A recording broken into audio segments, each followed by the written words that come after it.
No நான் அந்த அண்ணன் பேசுறீங்களா? நான் அதுக்கு மூஞ்சி அப்படி வச்சுக்கிறேன். ஏன்னா அந்த அண்ணன் கிட்ட பேசினாடா, அந்த அண்ணன் சர்ச்சை விட்டு போனவர்னா? சர்ச்சை விட்டு போனா அவர்தான் நம்ம எனிமியா? ஐய ரொம்ப கஷ்டம் போலியே. சர்ச்சை விட்டு போனா அவனை எனிமி மாதிரி பாக்குறீங்க. அவனும் கர்த்தருடைய புள்ளதான்டா. சர்ச்சை விட்டு போறதுக்கு 1008 காரணங்கள் இருக்கலாம். they have personal reasons. that doesn't mean they are not a children of God. ஓகேவா? அவனும் கர்த்தருடைய பிள்ளை தான். அவனையும் கர்த்தர் நேசிக்கிறாரு. அவங்க கூட பரலோகத்துக்கு போயிடுவாங்க. ஆனா இந்த மாதிரி புத்தி வச்சிருந்தேன்னு நீ பரலோகத்துக்கு போறதுதான் கஷ்டம். ஓகேவா? ஃபர்ஸ்ட் பைபிளை நல்லா படி. கிறிஸ்துவின் அன்பு உள்ள போனோம். ரொம்ப கஷ்டம். பைபிள் இல்லைன்னா நீ போக மாட்ட, அவங்களாம் போயிடுவாங்க. கேர்ஃபுல்லா இருந்தா.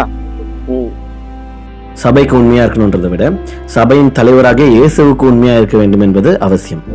சபை கொள்கைகள் மாறலாம், சபையோடைய ஸ்ட்ரக்சர்ஸ் மாறலாம், சபையோடைய ரூல்ஸ் அண்ட் ரெகுலேஷன்ஸ் மாறலாம். பட் கர்த்தர் மாறாதவர், அவர் நல்லவர், அவர் கிருபை என்றும் உள்ளது, அனைவருக்கும் உள்ளது. அனைவருக்கும்னா சர்ச் விட்டு நின்னவங்களும் தானே.